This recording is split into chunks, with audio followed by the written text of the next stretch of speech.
Oh, welcome in the latest episode of that SEC podcast. I'm your host, Michael Bratton. I go by SEC Mike on Twitter. And I'm joined as always by my cousin Shane, who goes by Big Orange Vaz on Twitter. What are you up to, you big Tennessee homer?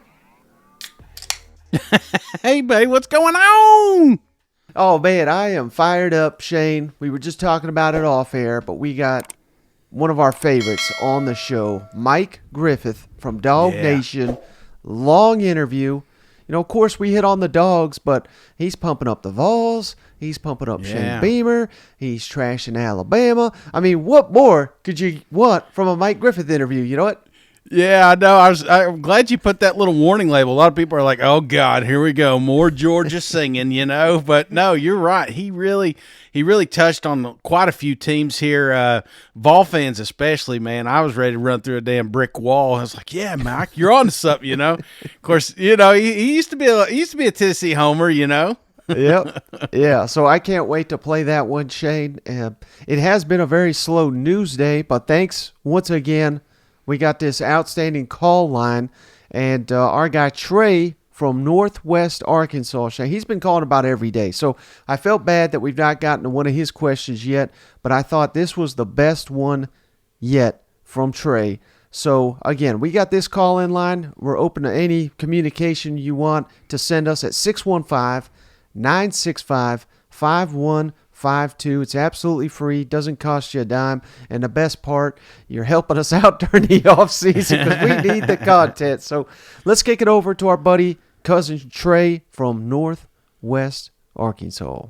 Yeah, this is Trey from Northwest Arkansas. I was wanting to ask, why are we hyping A&M up so much? It just went 5-7. I understand that they're more in recruiting class, but going 5-7 and saying that they can win the division? I don't understand it. I am a big old Arkansas homer, so maybe that's the reason. And I was also saying that Arkansas can hit 9 wins, I believe, really well this year. So I was just wanting to see what you think about Arkansas hitting 9 wins and why is A&M getting so much hype? All right, Shane. So I'm also loving the fact a lot of these callers they're calling in and they're hitting us up with 2 questions. So let's tackle the first one. Texas A&M. Why are we hyping up Texas A&M? We do this every year, Shane. Yeah, I know. We're guilty of, no doubt. But you know what is the thing we say more often than anything is the players matter more than anything. Mm-hmm. And Texas A&M is just ridiculously talented. And talented at key positions, Shane. Their defensive line, I believe they've got about 3, 4, 5-star prospects, and they got about 8, 9, 4-stars just on that defensive line I'm talking about. Experienced safeties, which is paramount to a defense there. And probably my favorite thing, Shane, about the Aggies, everybody knows how I like to pile on Jimbo. Well, he's giving up the play calling duties. I mean, I think that's a game changer. If this was just the same old Jimbo Fisher calling the plays, I don't care who he's got to work with, I would not have faith in the offense. I do have faith in Bobby Petrino. And Trey from Northwest Arkansas, he should have faith in Bobby Petrino too. He knows all about him. He saw him just last year with Missouri State, who gave Arkansas a run for their money with freaking Missouri State, Shane. Just imagine what he's going to do with A&M that has Connor Wigman, or perhaps Max Johnson. I still think it'll be Connor Wigman. You got Anais Smith. You got Moose Muhammad. You got the entire offensive line back. You got 5-star running back Reuben Owen. So, yeah, we're trying not to go too crazy. We're not picking A&M to win the West like someone did last year, but we're just seeing the ingredients to a much, much better team this fall. Yeah, and I think that's the key. You know, we're optimistic, but still, the head coach is still Jimbo Fisher, and he burned us last year, man. I'm afraid to put any of my chips on the Aggies right now. Do I think they have potential to be one of the best teams in the SEC West? Absolutely. Mainly because of what you just said. It's talent, man. They got a roster. You think about what's built some of the best SEC football programs. Texas A&M has those tangible pieces, and I think that's the main thing here. Now, relinquishing the offensive coordinator position, I think, is pivotal.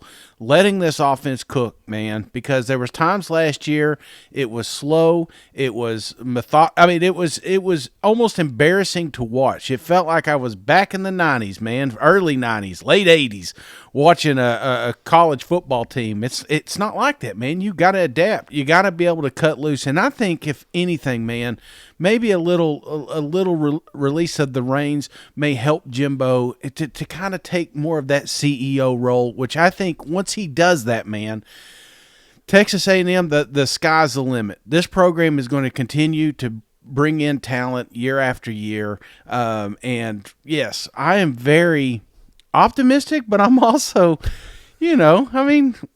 last year hurt, brother. It still stings. The fact that I picked this team to win the West and the SEC championship, and they didn't even make a bowl game. So my high may be different than Cousin Trey's high. You know what I'm saying? Right now, my high, 8-9 games. Do I see it's one of those that I think they've got a higher ceiling than a lower floor. Yeah, and I promise, Shane, if they do not live up to the hype, if they're terrible again, we'll never hype them up again. No. At least while Jimbo's the coach. Let's make Mike, that promise right now. I'll tell you, I've got so much material to pile on Jimbo that when the day comes, if the day comes, I will be the first in line to tell you that he's a terrible coach. But I am ready to delete it, Mike. And you know how you delete it? Winning games, man. Just win some damn games. So I think they're going to be able to, and I think they'll be much improved this season for sure. Yep. All right, so second part of Trey's question, Shane, can Arkansas, he's saying 8-9 win team. It's not totally out of the realm of possibility. I don't want to go full, homer breakdown of the schedule. We'll save that during fall camp. But I will, we did this with Florida the other day. Let's run down the schedule real quick. Let's try to be realistic here. Okay. Opening the season, Western Carolina at home. There's your first win. Second game at home, Kent State. Should be another win. BYU, this time at home. You waxed them last year. That's a win. LSU at LSU. It's tricky. Let's say 50-50. We're already doing the homer thing. Wait, you're doing the homer thing, man. That's a little optimistic. Let's say 75-25 LSU. Okay. That may be your first loss right there. If we're again, calm down, Arkansas fans. We got a show for you coming up, and you're gonna love exactly where we go. But let's just be real for a second. I think right now, until we see a drastic, maybe who knows, they blow the doors off these first three teams. Yeah, maybe we're saying this is a 50-50 game. But right now, dude, we got to give LSU the edge there.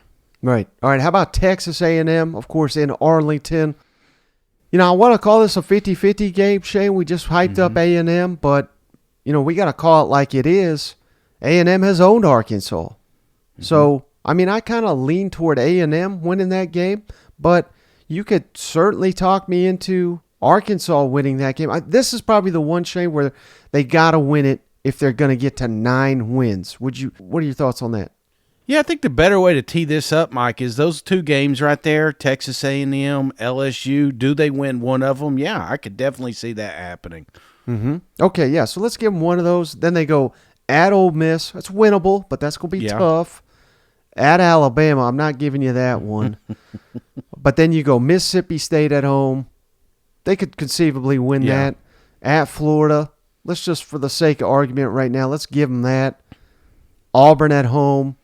Florida International at home, and then Missouri at home. I think the back half, aside from Alabama, you're not going to just win every game, but it's conceivable that they do win all those aside from Alabama. So, I think 9 wins optimistically. I think that is possible. I don't think Razorback fans should be sitting here saying there's no way we could win 9. Do you? No, I think that's the key, Mike. It's possible. We're not saying that it's probable, but we're saying that there is a chance that stars align, KJ stays healthy. This defense is legit, like they've been touting. No more injuries. Pray to God that doesn't happen. Yeah, I think, honestly, Arkansas potentially could win 9-10 games. But, again, stars got to line, Mike. You know what I'm saying? They got to be perfect, and there's, like we keep hinting at it, there's an episode that we do, guys, where we're going to go deep dive into Arkansas's camp.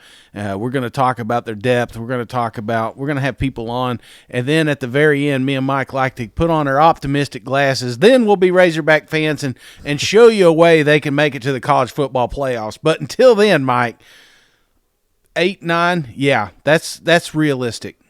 But it will require, like we said, it'll probably require an upset on the road. Yeah. Or maybe just an outright upset of an A&M at LSU. And we're just chalking Florida up on the road to a win. Florida, if they turn the corner, that's a lot tougher than it looks. If Auburn under Hugh Freeze catches fire, suddenly that's a very dangerous game. And hell, same thing we said about A&M, Shane. Let's call it like it is. Missouri has owned Arkansas. So I know that game's in Fayetteville, but we cannot chalk that up either to an automatic win. So there are hurdles. It's not a slam dunk, but it certainly is not something that is unrealistic either, if that makes sense. Yeah, and Mike, one of the things that's kind of haunted Arkansas here is it's they've got some great victories. They've got some upset victories, but they've also dropped some of these 50-50 games. They can't afford to do that, man. Even some teams, you can't be the favorite and then lose that game. That's the kind of season that's infuriating if you're a Razorback fan, because we're this many years in. We can't afford that. So 50-50 games have all got to go your way, man. Mm-hmm. All right, Shane, so we delayed long enough. Let's get to this outstanding interview with Mike Griffith of DawgNation. All right, we're pleased to be joined once again by Mike Griffith, just one of the absolute best out there covering the SEC. And, of course, he covers the Georgia Bulldogs for the AJC's DawgNation. Mike, it's an honor to have you back on the show. How are you? Oh, I'm doing great, Mike. Thank you. I don't know. I've heard you say this, Mike. Right off the bat, I got a question for you, and I don't know if it's a joke or what, but I swear I'm not trying to poke fun at the guy, but I have heard you say, and not just you, I've heard others say it. Stetson Bennett, did he graduate from Georgia? I'm confused about how that's even a question. Yeah, no, Mike. Yeah, he didn't. I mean, Georgia advertised at the championship game that they thought that he was going to graduate this spring semester. He was listed as the people, but I don't know that he took the classes this spring. So, based on what University of Georgia put out on the big board there at the championship game, I don't believe so. I mean, how is that even possible, considering how long he's been there? I think he was probably too busy playing football. I don't know. I don't know. Maybe he changed his major a few times. I know he went to junior college for a year. Maybe the credits from junior college didn't transfer. I'm not real clear on it. Just like you, I was a little surprised when I heard that. But what's remembered is the football part, obviously. And, right.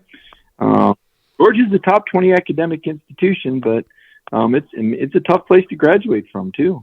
Oh, no doubt. I mean, there's a reason I went to Tennessee, Mike. I couldn't get into a school like Georgia. But one thing I really... I said, now you're laying it on thick. One thing I really wanted to ask you about, because I just thought this was so awesome that you guys do this over at DawgNation. You got a DawgNation cruise. Now, you told me you're working here. This is not just a pleasure cruise for you, but what is it like being with over 100 Bulldogs there after Kirby Smart led that program to back-to-back national championships? I mean, these fans have got to be on cloud nine. Can you give us some insight into what goes on a DawgNation cruise? Yeah. So, a lot of barking at the meals, as you might imagine. I don't know if the Royal Caribbean director really appreciated that, but they were allowed to bark once per dinner. They were allowed once. It couldn't get too out of hand though. But yeah, to your point, I mean, it's obviously a fan base that's kind of enjoying their time on top of the world. I mean, it's to win back-to-back national championships after, going 41 years without a title and, kind of having to hear that from all the rival schools. They, and the folks that are on the cruise, I mean, they're on there for a good time. And, we had a Q&A session and, we, rewatched some games and, have some trivia nights. We just had fun. I mean, it's kind of like what you would think it would be. It's kind of like, 4 or 5 days of tailgating only on a ship, I guess is probably the best way to put it. Well, there's reason to celebrate, Mike. Obviously, not just the championships, but the NFL draft. And over at DawgNation, you just covered it. Georgia having the best defense of the modern era. It's not even really debatable after this latest NFL draft, is it? I don't think so. I kind of thought that before, but now when you look at 7 first-round draft picks off that defense, I mean, statistically, it was there. Mike, can you believe that Georgia is ranked ahead of Alabama for the last 5 straight years in total defense? I mean, the narrative hasn't really caught up with the reality yet, and it takes time. I understand that, and you understand that. And for years and years and years, I mean, people just say, "Oh, well, it's Alabama," and now Georgia's kind of come along. I mean, it's kind of like Kentucky basketball. We all, Kentucky basketball hadn't really won a title in a long, long time. And yet, the narrative is just, Kentucky. So Georgia's still working on that. Kirby's looking for a three-peat, which I would think that would certainly, set him apart and probably even put him on the SEC Mount Rushmore. Mm-hmm. What's your confidence level that Georgia has the pieces to where the defense can remain at that caliber next season? Well, you just asked 2 questions in one there. So I think they still have a chance to win another national title, but I don't necessarily think the defense can be the same as last year's, because I think Jalen Carter was such a generational player. I mean, I look back at the Tennessee game. It's probably the best example. And, he had 2 forced fumbles, and I think he had a sack or 2 and 2 or 3 pressures. And, between him and the noise, Tennessee had to use 3 timeouts and had 6 false starts. I mean, that's unique. That's a combination of a unique player and a unique setting in that particular game. Obviously, it was deafening, 136 decibels that day at Sanford Stadium. Obviously, they'd been challenged by former Tennessee quarterback Eric Ainge, who in all, by all rights and in all fairness, Eric did own Georgia. He was outstanding. I hope people that know Eric Ainge really got a chance to see him play, because he was a fantastic quarterback. And in fact, I think Carson Beck, Georgia's next quarterback, reminds me a lot of Eric Ainge with the arm talent, the mobility, and the stature. But anyway, getting back to the point, I don't think that. I know there's not. And Kirby said they don't have a train wrecker. That's what Kirby calls them. They don't have a train wrecker or a havoc maker. So they're going to have to do some things differently. Nolan Smith has moved on, another first-round pick, and Nolan was once the number 1 overall recruit in the country, and with good reason. There's a lot of talent there, but it's young.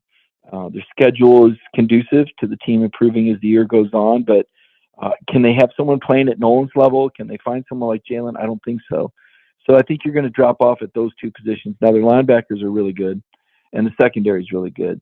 But you and I, Mike, have watched enough football to know, if you're not dominant on your interior defensive line, things are going to be different. I'm not saying that their defense is going to be bad, because I don't think it will. It could still lead the SEC for all I know. But when you say, is it going to be the same, I don't think so. I just don't think so. Well, also at DawgNation, Mike, you wrote about Kenny McIntosh. You got to go behind the scenes during that draft process. Can you share with the listeners, what was that like? I mean, how great of a moment was that when he finally got called there by the Seattle Seahawks? Well, it was a great moment. And, every now and then, things happen. You can't explain it. And, Kenny ran a 4.62 40, which it's not lightning fast, but Sean Marino ran a 4.62 40, and he was a first-round draft pick. And Nick Chubb ran like a 4.52 or 4.53, and he's the best running back in the NFL. And I just did a study, and actually, Kenny's home run numbers in terms of long runs, he actually had more than Zamir White, who ran a 4.40 and had more carries. So the 40 is probably overrated by some teams, and I talked with Jim Nagy, the former Seahawks and Patriots scout, who's now the executive director of the Senior Bowl, and he said, yeah, that number's way blown out of proportion, top-end speed. It's really about the burst. Certainly in Kenny's case, it's, great burst, great vision, great cutback ability, great receiver. Yeah, actually, Jim told me the Senior Bowl had Kenny rated higher than Zach Charbonnet, who the Seahawks took in the second round. And Jim actually made a call to the Seahawks to that effect in the sixth round and said, look, Kenny McIntosh sitting on the board, man. This is crazy. We have him graded higher than the guy you took in the second round. And, the Seahawks had done their homework and they liked him. And, but as far as inside the house, there was probably over 50, I'd say probably 50 or 60 family members there. They'd rented a villa. Kenny's big brother, RJ, who played at Miami and has been in the NFL the last 4 years, was there. His older brother, Dion, that played at Notre Dame and Washington State, that's headed to the CFL this summer, was there. And mom and dad and, uncle. And yeah, I was right there in the middle of it. And, he's a guy that I covered. I did an interview with him before he came to Georgia. One of our series, one of our ventures was to talk to kids. We called it the Next Generation series. And so I got to know him and his family on the front end, and you just kind of stay in touch with folks. And on the back end, they invited me down there. And little did I know what sort of drama would play out, to the point where we're standing in the kitchen, and the free agency offers are coming, and you've got Dallas and Philadelphia bidding against one another in a free agent deal. And Philadelphia was ready to go up to $200,000 and a $20,000 signing bonus, and Dallas was at $150 and contemplating picking them with their next pick in the seventh round, or whether they were going to go up money wise. And out of nowhere, Drew Rosenhaus texts in, Seahawks, all caps. And Kenny, he kept a stiff upper lip, but the relief just poured out. The tears just poured, and I put a video up of him and his family, and it's about a 2.5 minute video. It's got almost 50, I think it's over 40,000 views for sure.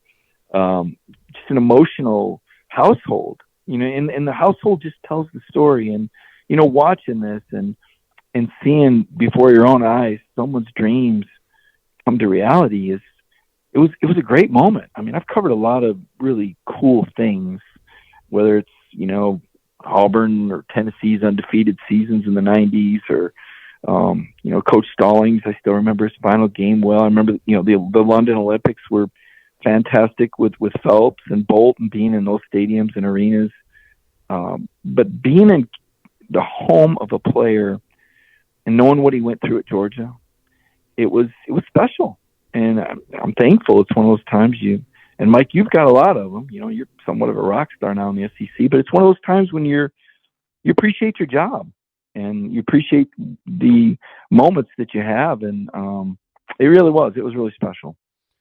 Well, I'm glad you shared that story, Mike, and in all your time in the SEC covering all these great teams and everything.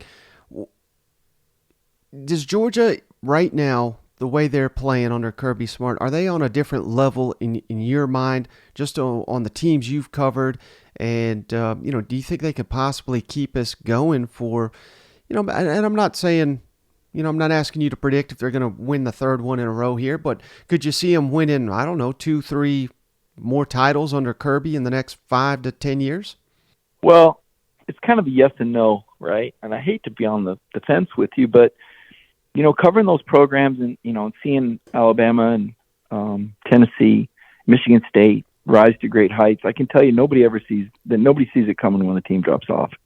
There's never a warning, right? You never see it coming. I remember being in the Caribbean with Mike Hamilton and Bruce Pearl on one of Tennessee basketball's kind of holiday tournaments, if you will. They were down in St. Thomas, and I can't quite remember the year. I think they played Purdue, and they might have lost to Purdue in the championship of this little 4-team or 8-team tournament down in St. Thomas.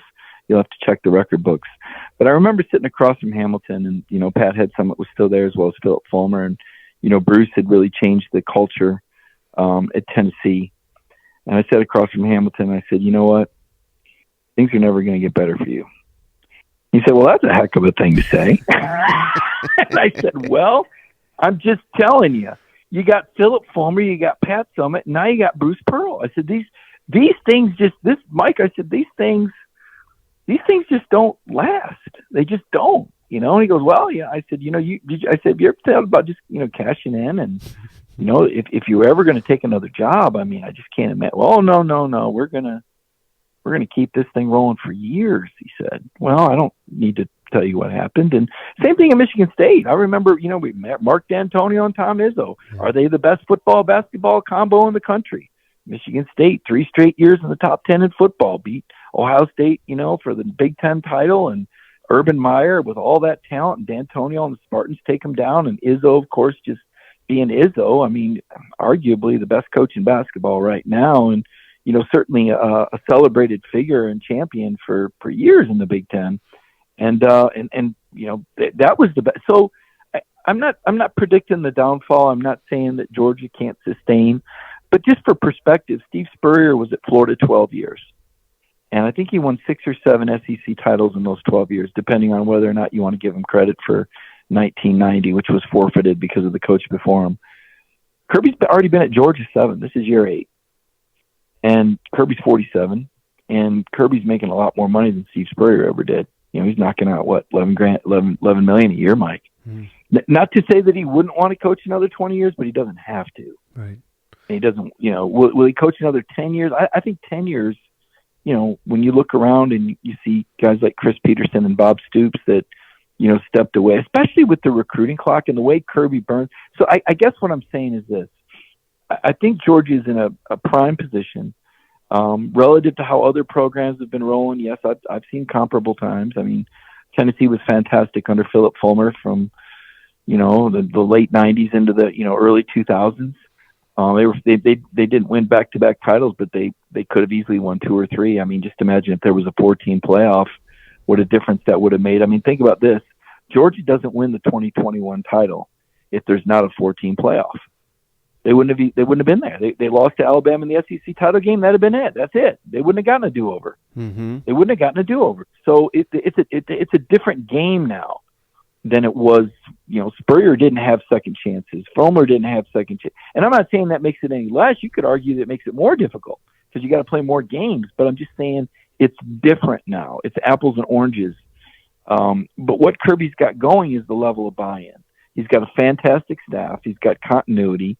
And he is the modern day master at roster management. And that's the key. I mean, yes, you have to recruit well, but you also have to retain well. We can talk about all these Alabama recruiting classes we want, but how many of those guys are transferring out, right? Same with Georgia. Georgia's had a lot of talented guys transfer out, not to the extent of Alabama. The continuity on the staff is important. The ability to generate NIL deals and maintain a locker room chemistry, even while players see what other guys on the team are driving and know that certain players are getting more money than others. Now, players were always getting money. Now, you know that, Mike, and I know that, and fans have figured that out. Jimbo Fisher spilled the beans on that 2 years ago when he said that on the Paul Feinbaum show that there was NIL, but we just didn't know it, right? Didn't he say something to that effect? There was always NIL, it was just we didn't know it. Mm-hmm. I think he said that, something to that effect, and everybody went, wow. Jimbo wasn't lying. He was shooting from the hip. He's just telling you how it is. There's always been NIL, okay? But the key was nobody talked about it. Right. And now there were 2 reasons for that. One, it was a violation, and half the programs in the country could have probably gone down, if not more. And by the way, just as many in the Big Ten as the SEC. They like to pretend they're on a higher level, but that's not true. Same thing, Southwest Conference back. All these schools got people paying. It's the nature of the beast. But 1, it was illegal by NCAA rule. But 2, it kept things good in the locker room. Because if you don't know what the guy next to you is making, it's a lot easier to maintain that staff harmony. Just like where people that are listening to this podcast work. People don't talk about their salaries, right? Mm-hmm. The bosses just, don't talk about your salary. If you're going to get a raise, you know why they tell you that? Because they don't want chaos. They don't want people pissed off that somebody that they feel is doing the same job as them is making more money. That's why nobody talks about what they make. That's why it's not transparent. That's corporate. That's just, in football, college football now, these college players are dealing with some of the same complexities that professional sports deal with. When one guy's making more money. And, Mike, it gets to the point where you wonder, does a coach feel pressured to play one player over another because he's paying more money for him? I can tell you firsthand in my experience, and I won't identify the school or the situation, but I've seen that happen at least 3 or 4 times where I thought there was a better player on the bench and the guy that was playing ahead of him because Billy Booster was paying him more money and the coach felt pressure to pay him. Otherwise, Billy Booster's going to stop buying players for him, right? So all these things are now coming to the surface. And, gosh, I don't know if you really wanted this philosophical discussion today or not. Well, I appreciated it. Last thing on Georgia I got for you, Mike. You've been very vocal about this, and I agree with you. But I think Kirby Smart is a better coach than Nick Saban right now. I'm not saying their legacies, their entire tenures, but right now, I mean, I don't even think it's a debate anymore, given what Georgia's done the last 2 years. And I've even seen Georgia fans argue, well, heck, Nick Saban has, it's just not been the same without Kirby. I think you could easily make that case as well. Why is it that you believe Kirby is better than Nick Saban right now? Well, Mike, I can't think of another sport where a coach that's won the last 2 championships in a row isn't considered the best coach. And I covered Alabama, so I understand Alabama fans, I think, pretty well, as much as anyone. And I'll start by saying I begin my SEC football Mount Rushmore with Paul Bear Bryant. And I was very, very, very fortunate to cover the Crimson Tide early in my career. I've been fortunate the whole way, man. I'm not gonna lie to you. I've been blessed. My first year covering the SEC was '93. I covered an 11-0 Auburn team and got to know Terry Bowden and learn all about the Bowden legacy and Bowden family through that beat. And Auburn fans were fantastic. It's a fantastic fan base. They're warm, they're engaging, they're welcoming. Certainly, their issues that usually occur higher up in some of the higher politics that we won't get into.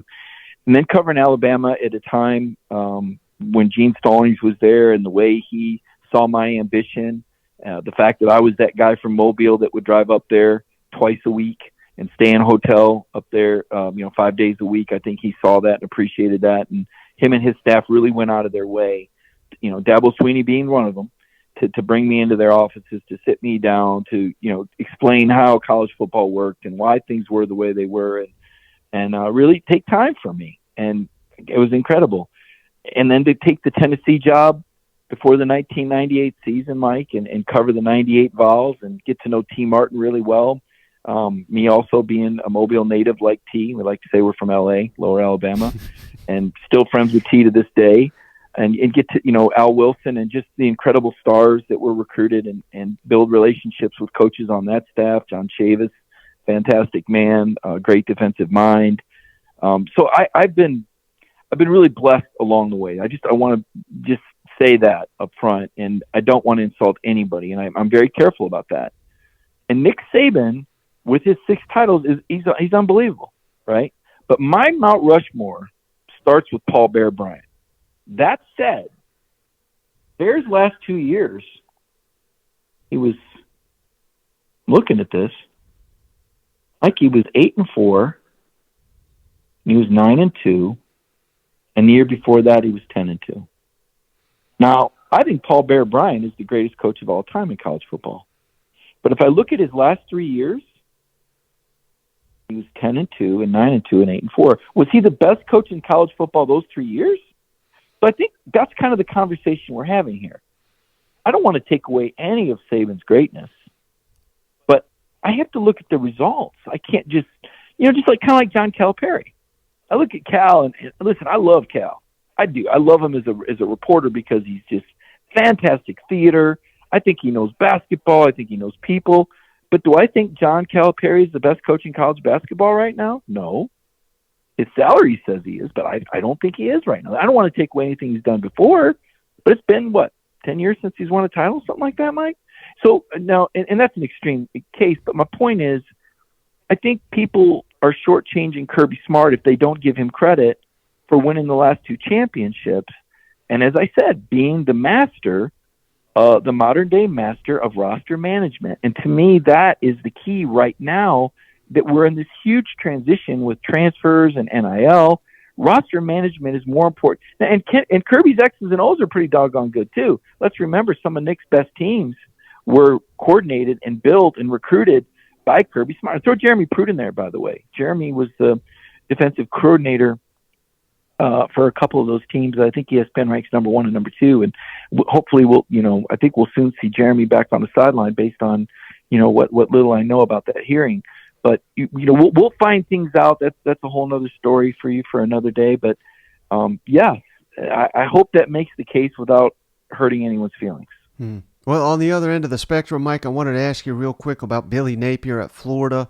Do you think he just had 6 players drafted, including the number 4 overall selection in the draft? Does that help his case, or does it hurt his case that he's the right man for the job down there in Gainesville? I don't know if there was a right man for the job. The Gators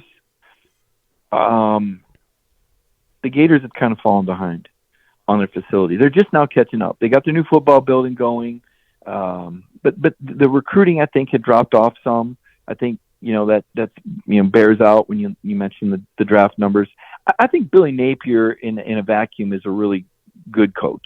I do. I know I poke fun and I ridiculed the question last year about who was better, Brian Kelly or Billy Napier. I thought that was a ridiculous question based on what Brian Kelly had accomplished. Thought speaking of coaches who get shortchanged and not respected enough, Brian Kelly in the SEC leads the list. Part of that's he's a little pompous, but that's okay. Hey, he's still a fantastic coach. He can be as arrogant as he wants, but he's a fantastic coach, and that's undeniable. And Billy Napier is a good young coach, and he has a plan. But Florida requires more than just a good coach. Florida requires a program builder. And part of being a good program builder is being able to sell yourself well enough to get the proper funds and the proper support. I'll give you an example. Bruce Pearl, probably the best program building basketball coach of the modern era. You look at what he did at Tennessee, Mike, and I know you followed it, but remember how Bruce got everybody to buy in? Even when Tennessee basketball was bad, he had 20,000 people in that arena in the third game, and nobody knew at that time that Bruce Pearl would reinvent Tennessee basketball and take them to their only Elite Eight in history. Nobody knew that was coming. Not with that cast of characters. I mean, he made Dane Bradshaw look like Bob Cousy out there, and Dane is still a fantastic player, by the way. Dane and Chris Lofton was shooting like Steph Curry. It was just, but you didn't see that before Bruce. It didn't all come together before Bruce, and suddenly there was the Pratt Pavilion practice facility that just so happened to pop up because of Bruce, right? And then Bruce leaves for whatever, I don't know, what kind of investigation we would call it, Keystone Cops and, a compliance case, the way Tennessee fumbled that. And he goes to Auburn, and I'm thinking to myself, Bruce is going to kill himself down there because you can't win at Auburn. You cannot win at Auburn basketball. They don't care. They don't care, Mike. The only reason they care now is because they're winning. They really don't like basketball. But I'll be doggone if he doesn't build a program and take them to the Final Four. And it's not like this arena they built is anything. It's not. Their skyboxes are on the bottom. They face out, and they're used for football. It's a crappy little arena. You can say it's a newer arena, but it's a crappy new little arena, okay? But you think it's, whatever, the greatest place ever, the way he, those fans pack it out. And he built a program, but he sold the program. Can Billy Napier sell Florida football? We're not talking about if Billy Napier can coach. We're not talking about if he can do the X's and the O's. We're not even talking about if he can change the culture. Can he sell Florida football well enough to get the financial means that he needs to be able to buy the kind of players that it's going to take to win in the SEC? And so far, the jury's out. When he beat Utah, that was big. But he had a couple losses that set him back. And now there's doubt. And so that means his runway isn't as long for success. What happens first, Mike? Does he get fired, or does he have enough success to get that runway extended? This is going to be a pivotal year for Billy Napier. Yeah, and the schedule's not doing him any favors. So last thing for you, Mike, I really appreciate all your time. You got to pick one here. Who would you rather buy stock in right now? Josh Heupel's Tennessee program or Shane Beamer's South Carolina program? Which one do you think it could potentially go the furthest under those coaches? Tennessee. And it's not a knock on Beamer. It's more about the sleeping giant that Tennessee is. Tennessee's got so much hunger and so many resources, and Josh is a fantastic coach, and he has that buy-in. What we were just talking about. Tennessee fans are bought into Josh Heupel. The excitement is back in Neyland Stadium. The buzz is back. And Tennessee fans have been bitten enough times that they were kind of cautious about this. I don't know. Feeling pretty good about Butch Jones, and then everything went sideways, right? Not going to fall for that one again. I'm done going to games. Well, guess what? Josh Heupel has created a product that is so exciting and tantalizing that Tennessee fans can't resist. And beating Alabama? Oh, my goodness. You want to have some evidence? That's it. If only Florida could have gotten a win over Georgia or someone like that, but they didn't. Not yet, at least. Josh took down Alabama. The buy-in is back.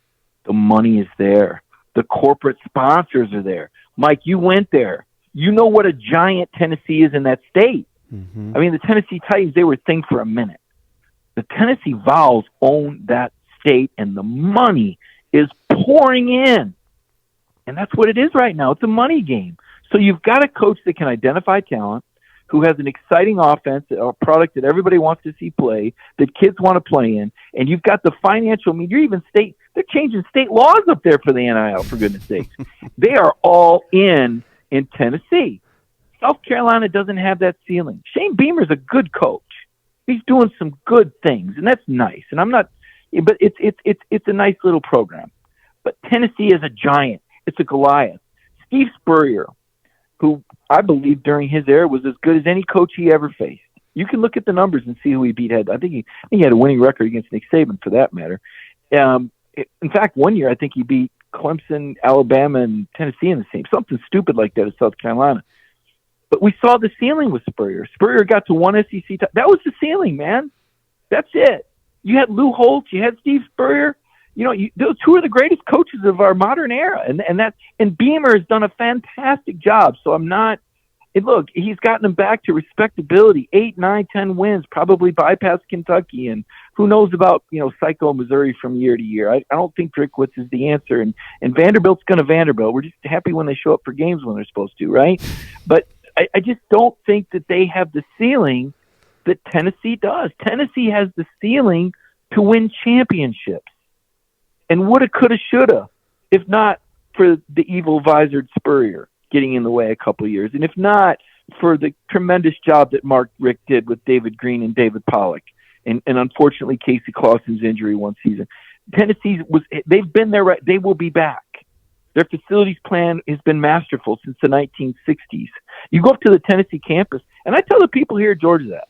No, not football, okay? Not football, because Kirby, it's Spaceship Kirby over there. Believe me, it is.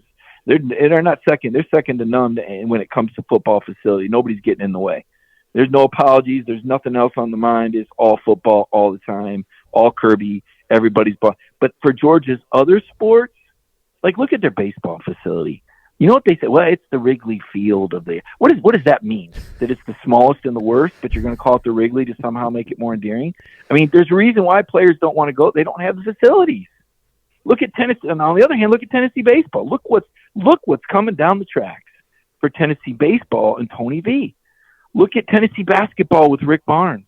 I mentioned Bruce Pearl and revitalizing the pro. Rick Barnes every year. I mean, people are mad when Tennessee didn't win the SEC in basketball. Look at the kind of players they're getting. If one of their guys would have decided to play instead of being too hurt or whatever, they might have had a different result this year. You had Final Four talent, best defensive team of the modern era in college basketball. The pieces were there. You just had one guy go south on you and ruin the team chemistry. Look at so it's across the board. Tennessee is so invested, and every time I go back to Knoxville, and I got family there, as you know. It just feels like the town is just bursting at the seams. It's a fantastic time for Tennessee athletics because there's so much apprehension about what's about to happen. And that's the best feeling when you're on the brink of it. That's how I felt covering Tennessee basketball as a beat writer. Like even before Bruce got it done, I felt like I knew a secret. Bruce Pearl is going to surprise some people. You just knew it, right? And you just kind of feel like that about Tennessee, like they're coming. Now, can they conquer Kirby? Boy, I don't know. Kirby is one tough cat, Mike. All he thinks about is championships. And when I say they're bought in here, I mean take no prisoners bought in. I've never seen a program as bought in as Georgia football, ever, any of those programs. Alabama was close under Gene Stallings, very close. But the level of buy-in for Kirby Smart, I mean, these guys, these guys are on another level, like every one of them. And I said to Kirby the other day, I said, you don't open with a Clemson or an Oregon. Are you worried that there's not going to be a sense of urgency for the opener? He said, no. He said, these guys practice against the best team in college football every day. Wow. He threw it down. He was right. Right? And they've got and listen, they got two quarterbacks. It's not just me. People, he covers Georgia, he's a home. No, forget it. Take me out of the picture. I just did a story on the Las Vegas Heisman odds. I've never heard of a program having two quarterbacks in the top 20 of the Heisman odds. But they do. You go look it up. It's like, all right, well, whoever's at quarterback at Georgia, I guess, boom. I mean, I've never seen that. That's kind of ridiculous. Neither one of these guys have even started a game.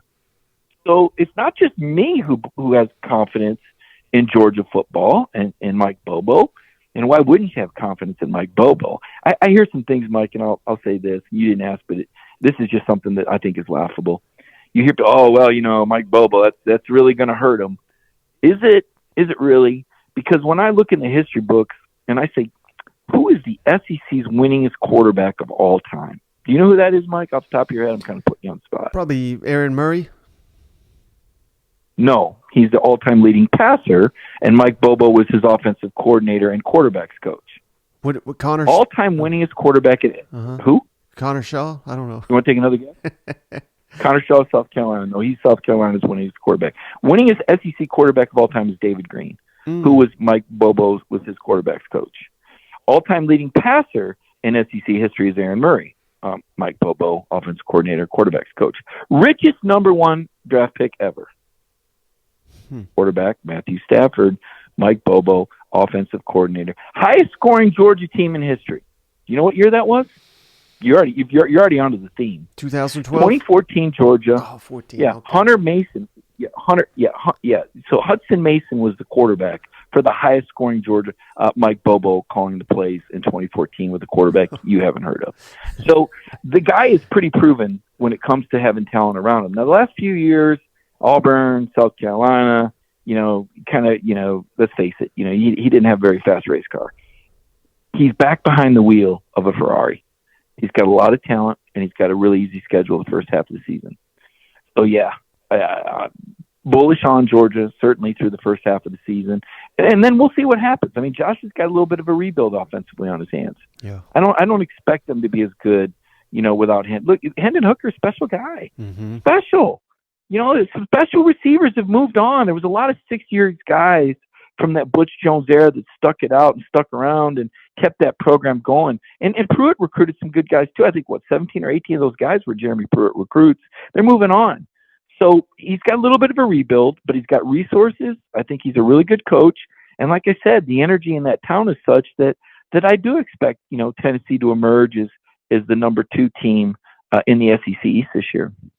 All right, Mike, I cannot thank you enough. That was outstanding. The audience is going to love it. Before you go, can you tell everybody where's the best place to find all your work? Yeah, I appreciate that, Mike. You can find me on Twitter at MikeGriffith32. That's the best spot to find me, or on our DawgNation.com website. Yeah, maybe we'll see you on the cruise next year, Mike, after the Dogs win it again. Wow, you're calling that? That's early for me. Too early for me to call that shot. All right, Shade. So how long before I can get you to sign up for that SEC podcast cruise? I mean, they got it made over there at DawgNation, don't they? Oh, my gosh, man. He's had a lot of barking, buddy. I bet there is. Could you imagine a damn tailgate out in the middle of the ocean with those guys? After winning 2 championships after a 41-year drought. I mean, that's got to be the best time in the world right there. Absolutely, man. No, that's awesome. I wouldn't. I don't know, man. I would like to. I've never done a cruise, Mike. I've heard they're great. I was talking to you. May not come back if we took you off. I know, man. They say they gain 15 pounds every time you get on that boat. Could you imagine just eating whenever you want, drink whenever you want? So, but also going with a tailgate experience, that would be freaking awesome. So, yeah, I'd like to talk to some fans that's actually done it. Mike, don't get me wrong. Mike told us, what it was about, but I want to see somebody that was, living the life out there, holding the national championship trophies. Was Kirby on this boat? Could you imagine? Oh, brother. That'd Kirby's be awesome. He's too busy recruiting. He ain't got time for no cruises. He ain't got time. He's like David Goggins of college football, and he just grinding out there.